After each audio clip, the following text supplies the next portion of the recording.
ਦਵਿੰਦਰ ਸਿੰਘ ਬੈਨੀਪਾਲ ਵੱਲੋਂ ਤੁਹਾਡਾ ਬੈਨੀਪਾਲ ਸ਼ੋਅ ਵਿੱਚ ਹਾਰਦਿਕ ਸਵਾਗਤ। ਆਪ ਸਭਨਾਂ ਨੂੰ ਪਿਆਰ ਅਤੇ ਸਤਿਕਾਰ ਸਹਿਤ ਸਤਿ ਸ਼੍ਰੀ ਅਕਾਲ। ਦੋਸਤੋ, ਕੁਝ ਅਹਿਮ ਖਬਰਾਂ ਜਿਹੜੀਆਂ ਮੈਂ ਅੱਜ ਤੁਹਾਡੇ ਨਾਲ ਸਾਂਝੀਆਂ ਕਰਨੀਆਂ ਚਾਹੁੰਦਾ। ਸਭ ਤੋਂ ਪਹਿਲੀ ਖਬਰ ਤੇ ਜਿਸ ਨੂੰ ਸੁਣਨ ਵਾਸਤੇ ਕੰਨ ਤਰਸੇ ਪਏ ਅਤੇ ਨਜ਼ਰਾਂ ਟਿਕੀਆਂ ਹੋਈਆਂ ਨੇ ਕਿ ਕਰੋਨਾ ਵਾਇਰਸ ਦੀ ਵੈਕਸੀਨ ਕਦੋਂ ਆਵੇ। ਇੱਕ ਜਰਮਨੀ ਦੀ, ਇੱਕ ਅਮਰੀਕਾ ਦੀ ਅਤੇ ਤੀਸਰੀ ਖਬਰ ਕੈਨੇਡਾ ਦੀ ਇੱਕ ਕੰਪਨੀ ਵੱਲੋਂ ਆਈ ਹੈ ਕਿ ਅਸੀਂ ਦਵਾਈਆਂ ਬਣਾ ਰਹੇ ਹਾਂ, ਪਹਿਲੇ ਪਰੀਖਣ ਸਾਡੇ ਸਫਲ ਹੋ ਗਏ ਨੇ। ਇਹ ਖਬਰ ਬਹੁਤ ਅਹਿਮ ਹੈ ਜਿਹੜੀ ਮੈਂ ਤੁਹਾਡੇ ਨਾਲ ਸਾਂਝੀ ਕਰਨੀ ਹੈ।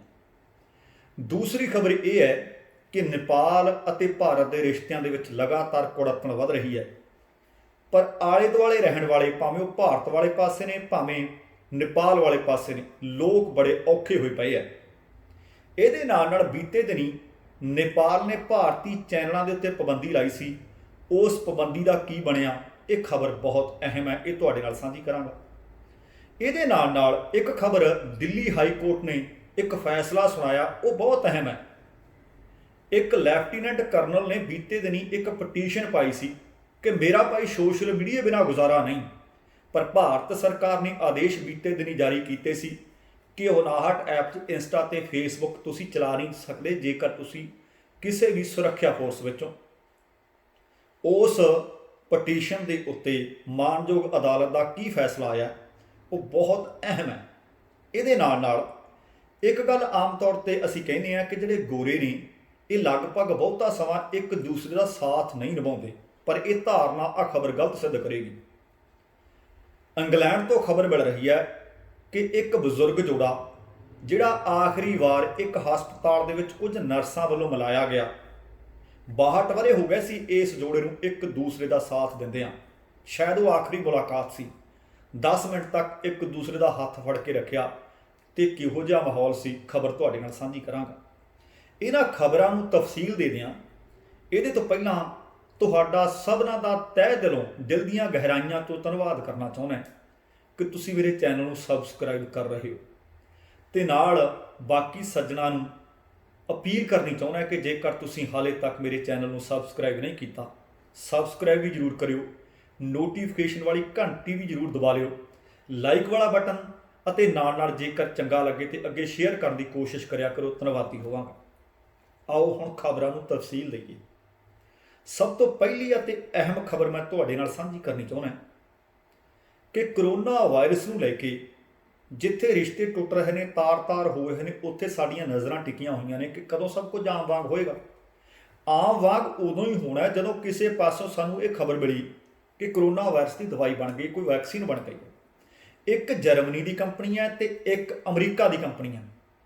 ਦੋਵਾਂ ਵੱਲੋਂ ਜਿਹੜੀ ਖਬਰ ਜਾਰੀ ਕੀਤੀ ਗਈ ਹੈ ਉਹ ਇਹ ਹੈ ਕਿ ਅਸੀਂ ਪਹਿਲਾ ਪੜਾਅ, ਦੂਸਰਾ ਪੜਾਅ ਤੇ ਤੀਸਰਾ ਪੜਾਅ ਇਹ ਅਸੀਂ ਪਾਰ ਕਰ ਲਿਆ ਤੇ ਸਫਲਤਾਪੂਰਵਕ ਪਾਰ ਕੀਤੇ ਹੈ, ਤੇ ਹੁਣ ਚੌਥੇ ਤੇ ਆਖਰੀ ਪੜਾਅ ਦੇ ਵਿੱਚ ਇਹ ਚੱਲ ਰਹੇ ਨੇ। ਹੁਣ ਉਹਦੇ ਤੋਂ ਬਾਅਦ ਅਮਰੀਕੀ ਫੂਡ ਐਂਡ ਡਰੱਗ ਰੈਗੂਲੇਟਰ ਨੇ ਇਹਨਾਂ ਨੂੰ ਫਾਸਟ ਟਰੈਕ ਕਰਨ ਦੇ ਵਾਸਤੇ ਹਦਾਇਤ ਜਾਰੀ ਕਰ ਦਿੱਤੀ ਹੈ। ਹੁਣ ਫਾਸਟ ਟਰੈਕ ਕਰਨ ਦੀ ਹਦਾਇਤ ਕਿਉਂ ਜਾਰੀ ਕੀਤੀ ਗਈ ਹੈ? ਫਾਸਟ ਟਰੈਕ ਸਿਰਫ ਉਹਨਾਂ ਦਵਾਈਆਂ ਨੂੰ ਬਣਾਉਣ ਦੇ ਲਈ ਇਹ ਹਦਾਇਤ ਤਾਂ ਜਾਰੀ ਕੀਤੀ ਜਾਂਦੀ ਹੈ ਜੇਕਰ ਕੋਈ ਦਵਾਈ ਬਣਾਉਣ ਵਾਲੀ ਕੰਪਨੀ ਜਿੰਨੇ ਉਹਦੇ ਪੜਾਅ ਹੁਣ ਤੱਕ ਦੇ ਸੀ ਉਹਦੇ ਵਿੱਚ ਕਾਰਗਰ ਸਾਬਤ ਹੋਈ ਹੋਵੇ, ਅਧਿਐਨ ਪਰੀਖਣ ਸਫਲਤਾਪੂਰਵਕ ਅੱਗੇ ਵਧਿਆ ਹੋਵੇ। ਇਸੇ ਕਰਕੇ ਦੋਵਾਂ ਕੰਪਨੀਆਂ ਨੂੰ ਫਾਸਟ ਟਰੈਕ ਕਰਨ ਦੇ ਹੁਕਮ ਦਿੱਤੇ ਗਏ ਨੇ, ਹਦਾਇਤ ਜਾਰੀ ਕੀਤੀ ਗਈ ਹੈ, ਕਿਉਂਕਿ ਦੋਵੇਂ ਕੰਪਨੀਆਂ ਦੇ ਹੁਣ ਤੱਕ ਦੇ ਪਰੀਖਣ ਸਫਲ ਹੋਏ ਨੇ। ਇਹਨਾਂ ਦੇ ਵਿੱਚ ਇੱਕ ਜਰਮਨ ਦੀ ਹੈ, ਜਰਮਨੀ ਦੀ ਬਾਇਓਟੈਕ ਫਰਮ, US ਦੀ ਫਾਰਮਾ ਫਰਮ ਫਾਈਜ਼ਰ। ਦੋਵਾਂ ਦੇ ਟੀਕਿਆਂ ਦੇ ਜਿਹੜੇ ਨਾਂ ਰੱਖੇ ਗਏ ਨੇ, ਇੱਕ ਹੈ BNT 162B1, ਦੂਸਰੀ ਕੰਪਨੀ ਦੇ ਟੀਕੇ ਦਾ ਨਾਮ ਹੈ BNT 162B2। ਹੁਣ ਇਹ ਕਹਿੰਦੇ ਅਸੀਂ ਪਹਿਲੇ ਪੜਾਅ ਤਾਂ ਸਫਲਤਾਪੂਰਵਕ ਪਾਸ ਕਰ ਲਏ ਆ, ਆਖਰੀ ਪੜਾਅ ਦੇ ਵਿੱਚ ਕੰਮ ਚੱਲ ਰਿਹਾ ਹੈ।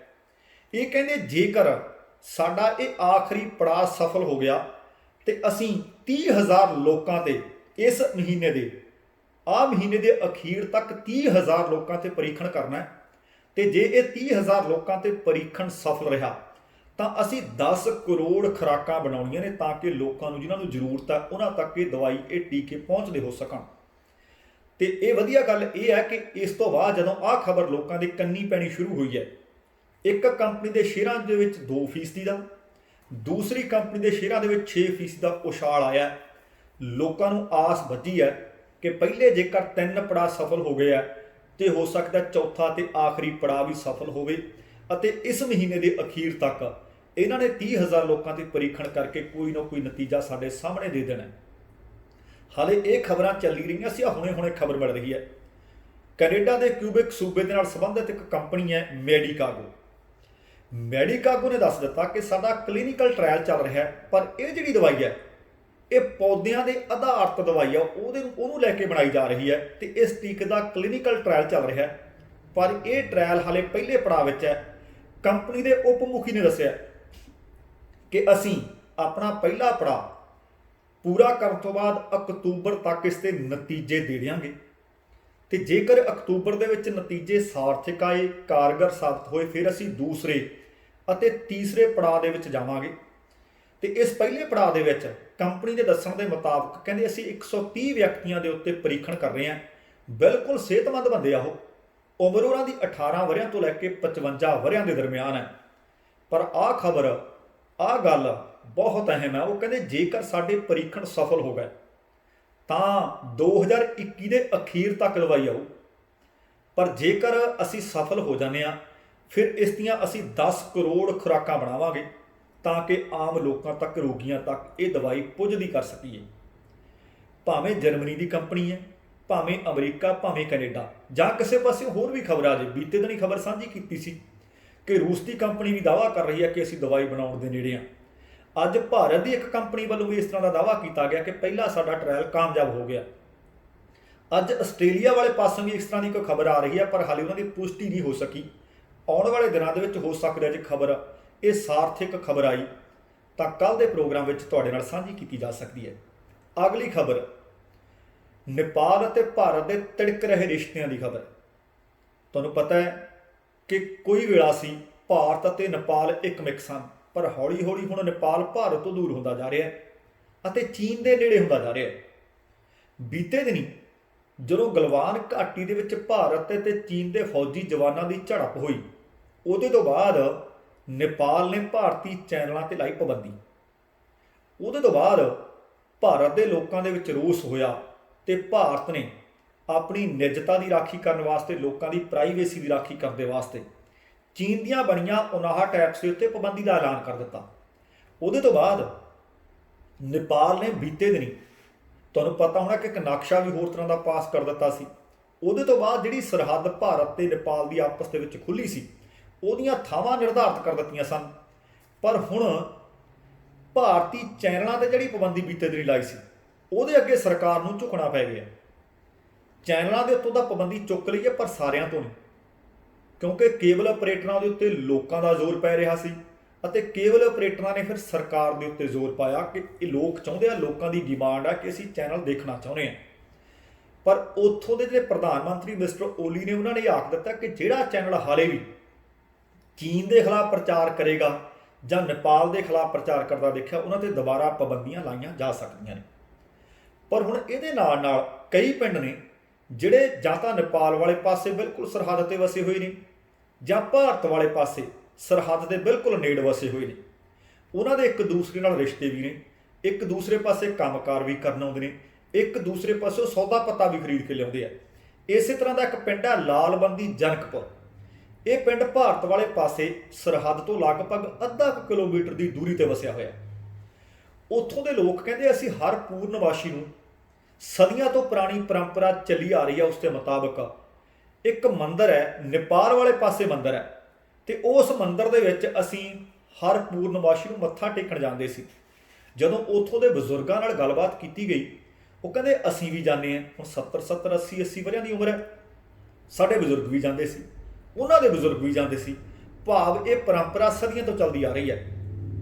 ਪਰ ਬੀਤੇ ਮਹੀਨੇ ਦੀ 12 ਤਰੀਕ ਨੂੰ, ਲਗਭਗ ਮਹੀਨਾ ਕੁ ਹੋ ਗਿਆ, ਇੱਕ 23 ਵਰ੍ਹਿਆਂ ਦੇ ਨੌਜਵਾਨ ਦੀ ਨੇਪਾਲ ਦੇ ਸੁਰੱਖਿਆ ਬਲਾਂ ਨੇ ਉਸਦੇ ਖੇਤਾਂ ਵਿੱਚ ਕੰਮ ਕਰਦੇ ਸਮੇਂ ਗੋਲੀ ਮਾਰ ਕੇ ਹੱਤਿਆ ਕਰ ਦਿੱਤੀ ਸੀ।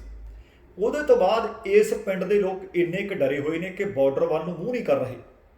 ਆਮ ਤੌਰ ਤੇ ਉਹ ਪੂਰਨਮਾਸ਼ੀ ਨੂੰ ਵੀ ਜਾਂਦੇ ਸੀ, ਉਹ ਕਹਿੰਦੇ ਕਦੇ ਅਸੀਂ ਪੈਦਲ ਚਲੇ ਜਾਣਾ, ਸਾਈਕਲ ਤੇ ਚਲੇ ਜਾਣਾ, ਮੋਟਰਸਾਈਕਲ ਤੇ ਚਲੇ ਜਾਣਾ।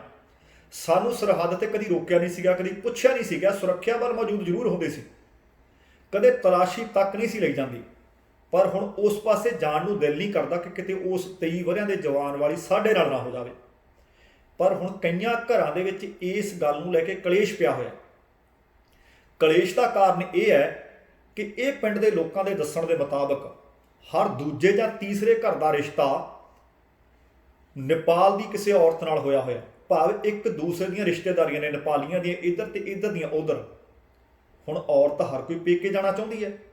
ਉਹ ਕਹਿੰਦੀਆਂ ਉਹ ਮਜਬੂਰ ਵੀ ਨੇ ਤੇ ਜਾਣਾ ਵੀ ਚਾਹੁੰਦੀਆਂ ਨੇ, ਤੇ ਅਸੀਂ ਕਰੀਏ ਤਾਂ ਕੀ ਕਰੀਏ? ਮਿਲਾਉਣ ਅਸੀਂ ਲਿਜਾ ਨਹੀਂ ਸਕਦੇ। ਘਰ ਦੇ ਵਿੱਚ ਕਲੇਸ਼ ਹੈ। ਕੋਈ ਆਪਣੇ ਮਾਂ ਦੀ, ਬਾਪ ਦੀ, ਭੈਣ ਦੀ, ਭਰਾ ਦੀ, ਭਤੀਜੇ ਦੀ, ਭਤੀਜੀਆਂ ਦੀ ਜਾਂ ਆਪਣੀਆਂ ਸਹੇਲੀਆਂ ਦੀ ਖਬਰਸਾਰ ਲੈਣ ਜਾਣਾ ਚਾਹੁੰਦੀਆਂ ਨੇ, ਪਰ ਜਾ ਨਹੀਂ ਸਕਦੇ ਕਿਉਂਕਿ ਹੁਣ ਪਾਬੰਦੀਆਂ ਲੱਗੀਆਂ ਹੋਈਆਂ ਨੇ। ਨੇਪਾਲ ਸਰਕਾਰ ਦਾ ਸਖਤੀ ਦਾ ਰੁਖ ਹੈ। ਹੁਣ ਇਸ ਪਿੰਡ ਦੀ ਪਰੰਪਰਾ ਖੁਸਰੀ ਨਜ਼ਰ ਆ ਰਹੀ ਹੈ। ਲੋਕ ਡਰੇ ਹੋਏ ਨੇ। ਲੋਕਾਂ ਨੇ ਨੇਪਾਲ ਸਰਕਾਰ ਨੂੰ ਵੀ ਬੇਨਤੀ ਕੀਤੀ ਹੈ ਤੇ ਭਾਰਤ ਸਰਕਾਰ ਨੂੰ ਵੀ ਬੇਨਤੀ ਕੀਤੀ ਹੈ ਕਿ ਇਸ ਮਸਲੇ ਦਾ ਕੋਈ ਹੱਲ ਕੀਤਾ ਜਾਵੇ। ਉਹ ਪਿੰਡ ਦੇ ਕਹਿੰਦੇ ਬਹੁਤ ਸਾਰੇ ਨੇਪਾਲ ਦੇ ਲੋਕ ਸਾਡੇ ਪਿੰਡ ਵਿੱਚ ਰੋਜ਼ਾਨਾ ਕੰਮ ਕਰਨ ਆਉਂਦੇ ਸੀ ਅਤੇ ਅਸੀਂ ਵੀ ਕਈ ਵਾਰੀ ਕੰਮਕਾਰ ਉੱਧਰ ਕਰਨ ਚਲੇ ਜਾਂਦੇ ਸੀ। ਇਹਦੇ ਨਾਲ ਨਾਲ ਕਈਆਂ ਦੇ ਰਿਸ਼ਤੇ ਹੋਏ ਹੋਏ ਨੇ ਪਰ ਹਲੇ ਵਿਆਹ ਨਹੀਂ ਹੋਏ, ਮੰਗਣੀਆਂ ਹੋਈਆਂ ਨੇ, ਠਾਕੇ ਹੋਏ ਹੋਏ ਨੇ। ਉਹ ਕਹਿੰਦੇ ਹੁਣ ਅਸੀਂ ਸੋਚ ਰਹੇ ਹਾਂ ਕਿ ਜੇਕਰ ਇਹ ਹਾਲਾਤ ਇਸੇ ਤਰ੍ਹਾਂ ਦੇ ਰਹੇ, ਕਿਤੇ ਰਿਸ਼ਤੇ ਹੋਣ ਤੋਂ ਪਹਿਲਾਂ ਹੀ ਇੱਕ ਦੂਸਰੇ ਦੇ ਛੱਡ ਛੜਾਈ ਨਾ ਕਰਨੀ ਪੈ ਜਾਏ, ਜਾਂ ਜਿਹੜੇ ਘਰਾਂ ਦੇ ਵਿੱਚ ਔਰਤਾਂ ਉੱਧਰ ਦੀਆਂ ਵਿਆਹ ਕੇ ਆਈਆਂ ਹਨ ਤੇ ਇੱਧਰਲੀਆਂ ਉੱਧਰ ਵਿਆਹੀਆਂ ਹੋਈਆਂ ਨੇ, ਜੇ ਹਾਲਾਤ ਇਸੇ ਤਰ੍ਹਾਂ ਦੇ ਰਹੇ ਤੇ ਫਿਰ ਬਣੇਗਾ ਕੀ? ਹੁਣ ਅਗਲੀ ਖਬਰ ਵੱਲ ਤੁਹਾਡਾ ਧਿਆਨ ਦਿਵਾਉਂਦੇ ਹਾਂ। ਖਬਰ ਲਗਭਗ ਇਸੇ ਲੜੀ ਦੇ ਵਿੱਚੋਂ ਨਿਕਲੀ ਹੋਈ ਖਬਰ ਹੈ। ਜਦੋਂ ਭਾਰਤ ਸਰਕਾਰ ਨੇ ਬੀਤੇ ਕੁਝ ਕੁ ਦਿਨ ਪਹਿਲਾਂ ਚੀਨ ਦੀਆਂ 59 ਬਣੀਆਂ ਐਪਸ ਤੇ ਪਾਬੰਦੀ ਲਾਈ, ਤਾਂ ਉਹਨਾਂ ਨੇ ਪਿਛਲੀ 6 ਤਰੀਕ ਨੂੰ ਇੱਕ ਪਾਬੰਦੀ ਦਾ ਐਲਾਨ ਕਰਦੇ ਸਮੇਂ ਇਹ ਆਖ ਦਿੱਤਾ 6 ਜੂਨ ਨੂੰ ਕਿ ਕੋਈ ਵੀ ਜਿਹੜਾ ਹਥਿਆਰਬੰਦ ਫੋਰਸ ਦੇ ਵਿੱਚ ਹੈ ਉਹ ਕੋਈ ਵੀ ਇਹਨਾਂ 59 ਐਪਸ ਦੇ ਨਾਲ ਨਾਲ ਫੇਸਬੁੱਕ ਤੇ ਇੰਸਟਾ ਵਗੈਰਾ ਵੀ ਵਰਤ ਨਹੀਂ ਸਕਦਾ। ਜੇਕਰ ਉਹਨਾਂ ਦੇ ਫੋਨ ਦੇ ਵਿੱਚ ਇਹ ਐਪ ਡਾਊਨਲੋਡ ਕੀਤੀ ਹੋਈ ਸੀ ਤਾਂ ਉਸ ਨੂੰ ਤੁਰੰਤ ਡਿਲੀਟ ਕੀਤਾ ਜਾਵੇ, ਹੁਕਮਾਂ ਦੀ ਪਾਲਣਾ ਕੀਤੀ ਜਾਵੇ। ਜਦੋਂ ਇਹ ਖਬਰ ਲੈਫਟੀਨੈਂਟ ਕਰਨਲ ਪੀਕੇ ਚੌਧਰੀ ਦੇ ਕੰਨੀ ਪਈ ਤਾਂ ਉਹਨਾਂ ਨੇ ਮਾਨਯੋਗ ਦਿੱਲੀ ਦੀ ਜਿਹੜੀ ਹਾਈ ਕੋਰਟ ਹੈ, ਅਦਾਲਤ ਹੈ, ਉਹਦੇ ਵਿੱਚ ਪਟੀਸ਼ਨ ਦਾਇਰ ਕਰ ਦਿੱਤੀ ਕਿ ਦੇਖੋ ਜੀ, ਮੇਰੇ ਸਕੂਲ ਕਾਲਜ ਦੇ ਦੋਸਤਾਂ ਮਿੱਤਰਾਂ ਨਾਲ ਇਸੇ ਜਰੀਏ ਰਾਬਤਾ, ਜੇ ਅਸੀਂ ਇੱਕ ਵਾਰੀ ਅਕਾਊਂਟ ਡਿਲੀਟ ਕਰ ਦਿੱਤਾ, ਜਿਹੜੀ ਉਹਨਾਂ ਨੇ ਦਲੀਲ ਦਿੱਤੀ, ਮੇਰਾ ਸਾਰਾ ਡਾਟਾ ਜਾਂਦਾ ਲੱਗੇਗਾ, ਮੇਰੇ ਸਾਰੇ ਸੰਪਰਕ ਜਾਂਦੇ ਲੱਗਣਗੇ, ਸਾਡਾ ਇੱਕ ਦੂਸਰੇ ਨਾਲ ਆਦਾਨ ਪ੍ਰਦਾਨ, ਸਾਡੀ ਸਾਂਝ ਟੁੱਟ ਜਾਏਗੀ। ਸਾਡੀ ਸਾਂਝ ਅਸੀਂ ਬਰਕਰਾਰ ਰੱਖਣੀ ਚਾਹੁੰਦੇ ਹਾਂ, ਇਸ ਕਰਕੇ ਮੈਂ ਫੇਸਬੁੱਕ ਜਾਂ ਇੰਸਟਾ ਦੇ ਅਕਾਊਂਟ ਡਿਲੀਟ ਕਰਨਾ ਨਹੀਂ ਚਾਹੁੰਦਾ। ਮਾਨਯੋਗ ਅਦਾਲਤ ਦੇ ਬੈਂਚ ਨੇ ਜਿਹੜਾ ਫੈਸਲਾ ਸੁਣਾਇਆ ਨਾ, ਉਹ ਬਹੁਤ ਅਹਿਮ ਹੈ। ਉਹ ਕਹਿੰਦੇ ਤੁਸੀਂ ਉਹ ਹਥਿਆਰਬੰਦ ਪੁਲਿਸ ਫੋਰਸ ਦਾ ਹਿੱਸਾ, ਇਸ ਫੋਰਸ ਦਾ ਹਿੱਸਾ ਜੇ ਬਣੇ ਰਹਿਣਾ ਚਾਹੁੰਦੇ ਹੋ ਤਾਂ ਤੁਹਾਨੂੰ ਅਕਾਊਂਟ ਤੁਰੰਤ ਡਿਲੀਟ ਕਰਨੇ ਪੈਣਗੇ। ਉਹ ਕਹਿੰਦੇ ਮੁਲਕ ਦੀ ਸੁਰੱਖਿਆ, ਮੁਲਕ ਦੇ ਉੱਤੇ ਕੁਛ ਨਹੀਂ, ਇਸ ਕਰਕੇ ਤੁਹਾਡੇ ਸਾਹਮਣੇ ਇਸ ਦੇ ਬਦਲ ਦੋ ਨੇ, ਜਾਂ ਤਾਂ ਨੌਕਰੀ ਕਰੋ ਤੇ ਫਿਰ ਇਹ ਅਕਾਊਂਟ ਕਰੋ ਡਿਲੀਟ। ਜੇ ਤੁਸੀਂ ਸਾਂਝ ਬਰਕਰਾਰ ਰੱਖਣੀ ਚਾਹੁੰਦੇ ਹੋ, ਇਹ ਨਾਤਾ ਇੱਕ ਦੂਸਰੇ ਨਾਲ ਜੋੜ ਕੇ ਰੱਖਣਾ ਚਾਹੁੰਦੇ ਹੋ, ਪਰ ਚਾਹੁੰਦੇ ਹੋ ਕਿ ਫੇਸਬੁੱਕ ਤੇ ਇੰਸਟਾ ਤੁਸੀਂ ਚਲਾਉਂਦੇ ਰਹੋ, ਆਹ 59 ਐਪਸ ਤੇ ਪਾਬੰਦੀ ਲਾਈ ਹੈ, ਇਹ ਅਸੀਂ ਵਰਤਣੀਆਂ ਚਾਹੁੰਦੇ ਹਾਂ, ਤਾਂ ਫਿਰ ਤੁਹਾਨੂੰ ਅਸਤੀਫਾ ਦੇਣਾ ਪਏਗਾ।